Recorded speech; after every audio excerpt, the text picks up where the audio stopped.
Bharat Ratna doctor Bhimrao Ambedkar को कोटि कोटि नमन। ये कार्यक्रम डॉक्टर भीमराव अंबेडकर के जीवन पर आधारित है, जहां भारत की जनता के प्रति उनके योगदानों को पूरी सजगता से चित्रित और रेखांकित करने का प्रयास है। कार्यक्रम में दिखाई गई घटनाएं लब्ध पुस्तकों से ली गई हैं। इस कार्यक्रम के जरिए चैनल की ओर से एक विश्वसनीय, सजग और सकारात्मक प्रयास है कि डॉक्टर बाबा साहेब भीमराव अंबेडकर के जीवन की संघर्ष यात्रा एवं गौरव गाथा पूरे आदर के साथ घर घर पहुंचे और उनके योगदानों से सभी संपूर्णता में परिचित और आह्लादित हों। बाबा, हमें माफ कर दीजिए ना, क्योंकि आई एक दो बार सर दर्द से बेहोश हो गई थी और अभी भी आई काफी देर से घर से दूर थी, इसलिए मुझे लगा कि फिर से बीमार तो नहीं हो गई, इसलिए हम आए। देख भीम, चाहे कितनी देर तुम्हारी आई घर से दूर रहे, लौटने का इंतजार करना शिष्टाचार भी कोई चीज होती है, समझे?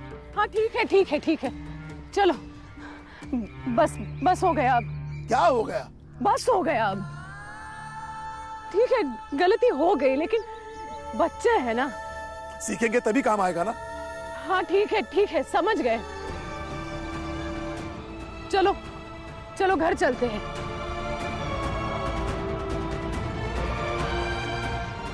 देखो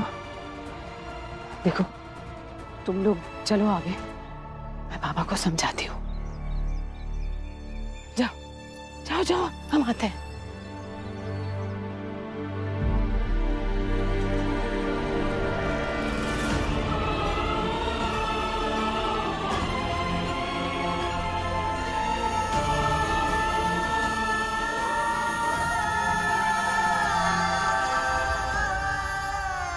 बस ऐसे ही कुछ और दिन।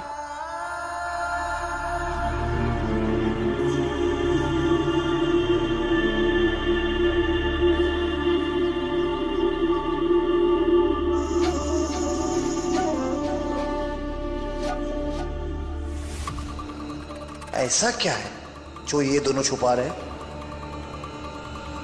महाराज, राम जी और भीमा भाई वैद्य के पास गए थे और जब दोनों बाहर निकले रो भी रहे थे। महाराज को समझ नहीं आया कि मामला क्या है। यहाँ आने से पहले मैं वैद्य के पास भी गया था पूरे मामले की जानकारी के लिए, पर उसने भी कुछ नहीं बताया महाराज। लेकिन बात तो वही है जो उस वैद्य ने नहीं बताई। किंतु बात क्या हो सकती है?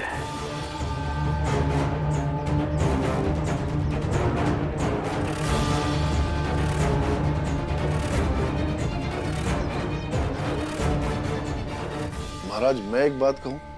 हाँ कहो। वैद्य से संबंधित है तो जरूर स्वास्थ्य से संबंधित बातें हुई होंगी। क्यों ना हम ये बात फैला दें कि हमसे विरोध करने का फल ईश्वर ने उन्हें दिया है। उचित है,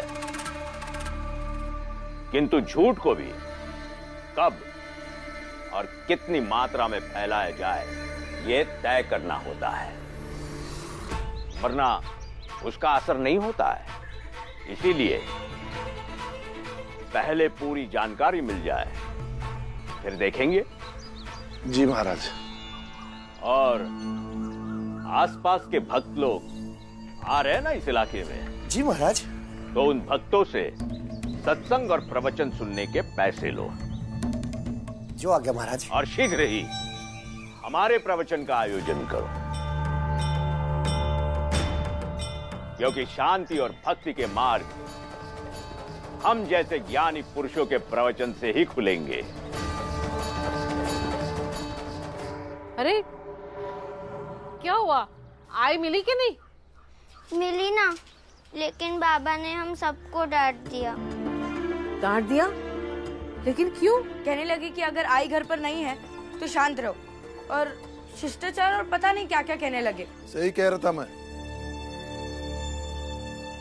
अब जाने भी दीजिए ना, चलिए।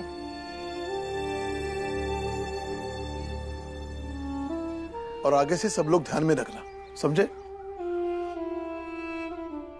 लेकिन भैया, आप अचानक यहाँ पर कैसे? और भाभी आपको कहाँ मिल गई?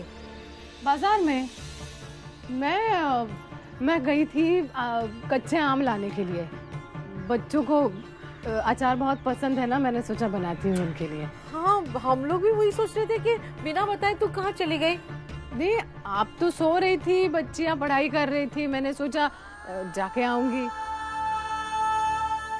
वही मिले बाजार में। अरे हाँ, मैं आपसे पूछना भूल गई, आप वहां कैसे पहुंचे?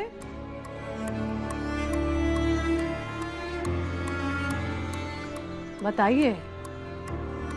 तबीयत कुछ ठीक नहीं थी तो लौट आया। क्या हुआ भैया? आप भी ना। राम जी, देखो मैं अभी तो तैयार होके आ गया। वो सेठ जी की शादी की वर्षगांठ में जाना है ना, और वैसे भी मैं बड़े लोगों को उत्सव में कभी गया नहीं हूँ, इसलिए फटाफट तैयार होके आ गया। हम किसी उत्सव में नहीं जा रहे।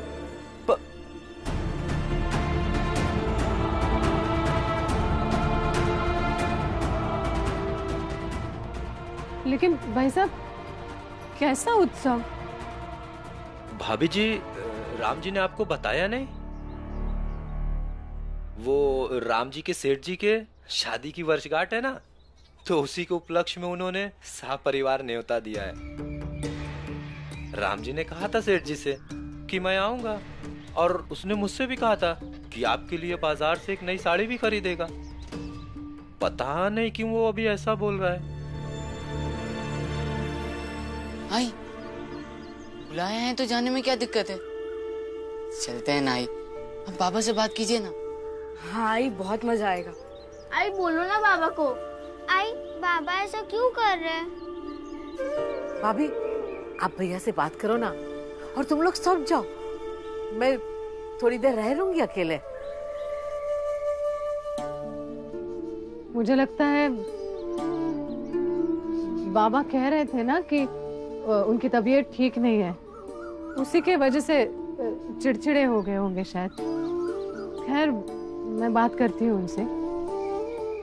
ये हाथ में क्या लगा है? अरे वो बाजा बजाते बजाते लग गया। नहीं, ठीक हूँ मैं। तेरा बाजा बजाना कैसा था? अच्छा रहा। मैं आती हूँ।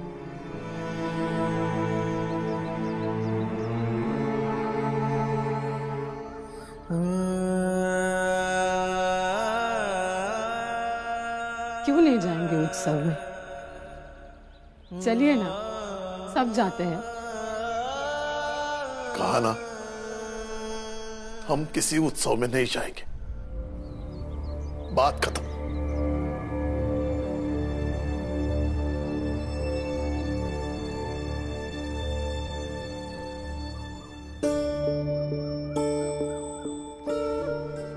देखिए, हर बात पे डांट मत दिया कीजिए। हाँ, अब पतियों की ना बड़ी बुरी आदत होती है। आपको लगता है डांट के पत्नी को चुप करा दूंगा, लेकिन मैं नहीं चुप बैठने वाली। कबीर सीप समंद की रटे प्यास पियास, समुदहि तिनका करी गिने, स्वाति बूंद की आस। चलिए ना,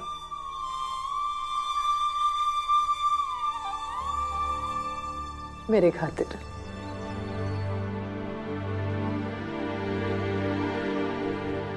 बच्चों के खातिर।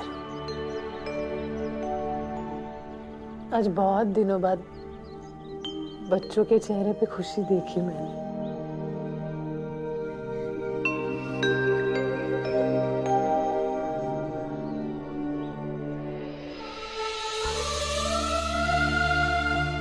जितना समय मेरे पास है ना, मैं आपके साथ रहना चाहती हूँ, खुश रहना चाहती हूँ, आपको खुशी देना चाहती हूँ,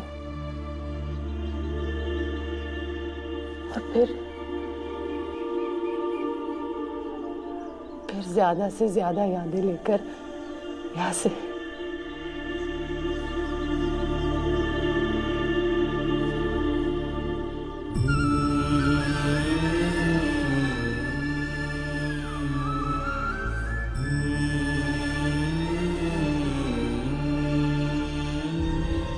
ठीक है, चलेंगे, बिल्कुल चलेंगे।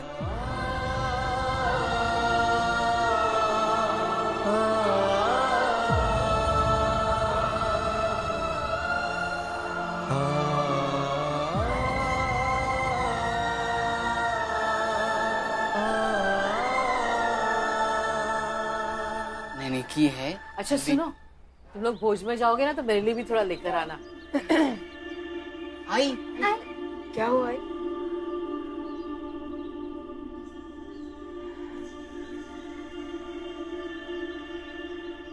ठीक है, अब हो जाओ तैयार क्योंकि बाबा मान गए हैं।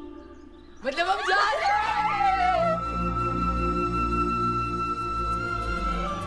हाँ जा रहे हैं।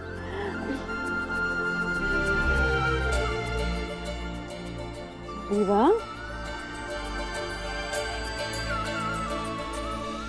क्यों? तू नहीं जाएगा भोज में? तुझे तैयार नहीं होना? अच्छा, बाबा ने डांट दिया इसलिए उदास है।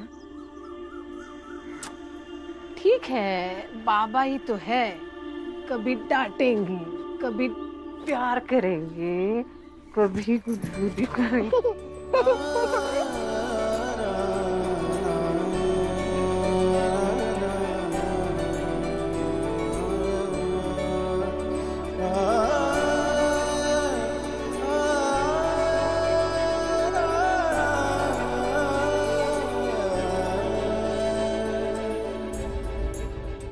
पता नहीं भीमा भाई, तुम्हारे बाद गरीबी और बेबसी के साए में पल रहे इस परिवार में कौन कौन ढूंढ ढूंढ के खुशियां लाएगा, और तुम्हारे जाने के बाद यूं पूरा परिवार कब मिलकर फिर से हंस पाएगा।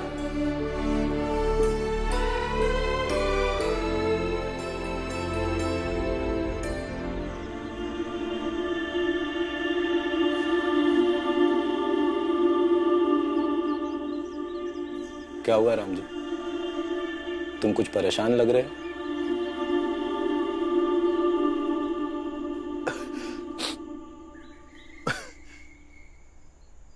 नहीं तो मैं भला क्यों परेशान हो जाऊंगा। ठीक हो, और हाँ, अब तो मेरे साथ उत्सव में चल रहा है, अच्छा लग रहा है।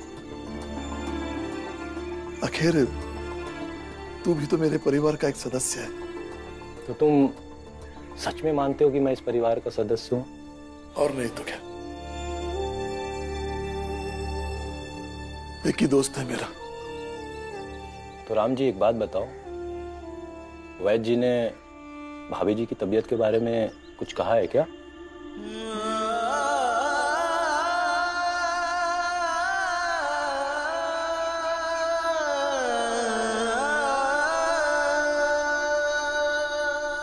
हाँ?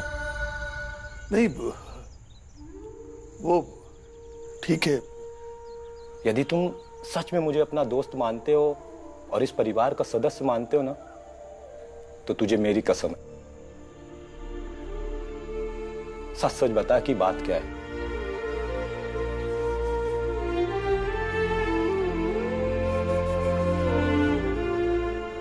भीमा भाई कुछ दिनों के मेहमान हैं।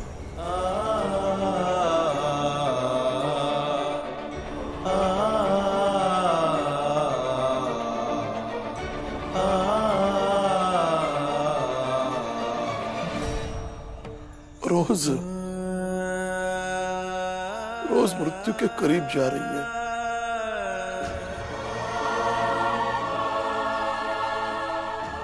रंजन, तुम्हारी भाभी दिल की बहुत मजबूत है। देखो ना, सब कुछ जानते हुए भी बच्चों के साथ कैसे हंस खेल रही है, मुस्कुरा रही है।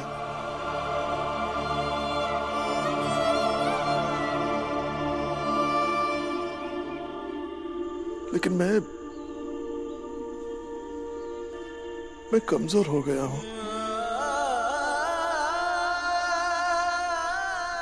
मुझमें भीमा भाई जितनी हिम्मत नहीं है।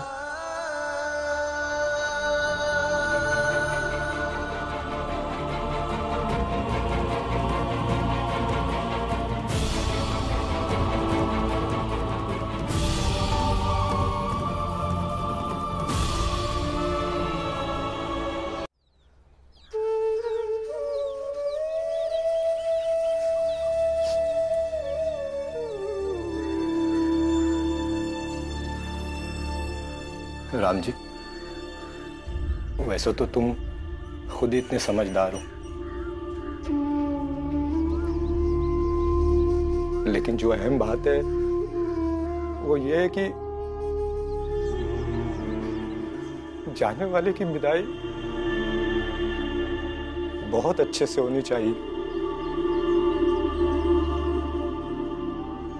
दुख, पीड़ा, भविष्य की चिंता, ये सब तो अपनी जगह है, लेकिन हम जाने वाले को प्रेम, खुशी, अनावश्यक चिंताओं से मुक्ति के लिए कोशिश तो कर सकते हैं। बिल्कुल सही कहा आपने।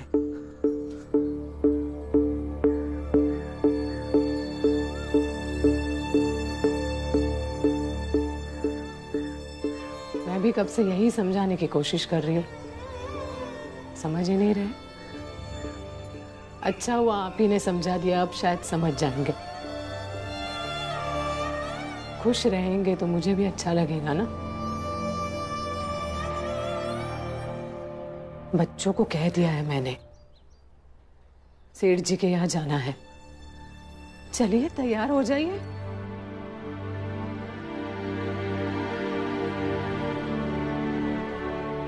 भाई साहब, आप ही कह दीजिए ना अपने मित्र से जल्दी तैयार हो जाए। अरे हाँ, भाई साहब कह रहे थे कि मेरे लिए नई साड़ी लाने वाले थे, तो जाइए जाइए बाजार जाके लेकर आइए नई साड़ी, नहीं तो बात।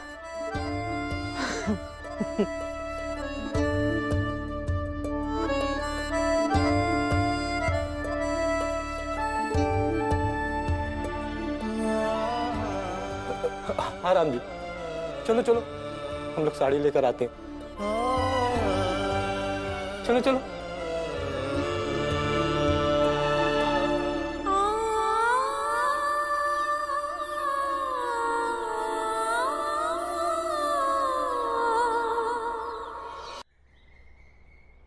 अरे बच्चों, तुम सब ना तैयार रहना, हम दोनों बाजार से आएंगे, उसके बाद सेठ जी के घर उत्सव में चलेंगे। हाँ खुश?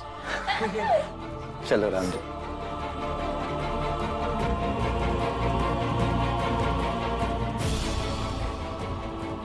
कोई तो ऐसी बात है जो आई और अब पापा भी हम सबसे छुपा रहे हैं।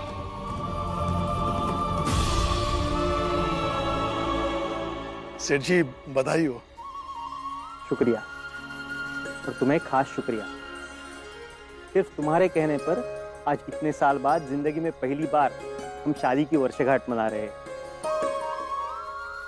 आपको बहुत बहुत शुभकामनाएं। हम तोहफा जरूर लाते, लेकिन हमारा छुआ हुआ आप रखते नहीं ना, इसलिए नहीं ला पाए। लेकिन हमारे पूरे परिवार की तरफ से दुआ करते हैं कि आप हमेशा साथ रहे, आपका जोड़ा हमेशा आबाद रहे। इन्होंने बताया कि आपके पति ने मेरे पति को यह एहसास कराया कि पत्नी और परिवार का क्या महत्व होता है। इसलिए मैं भी आपके लिए दुआ करती हूँ कि आप भी प्रेम के साथ अपने परिवार के साथ हमेशा रहें।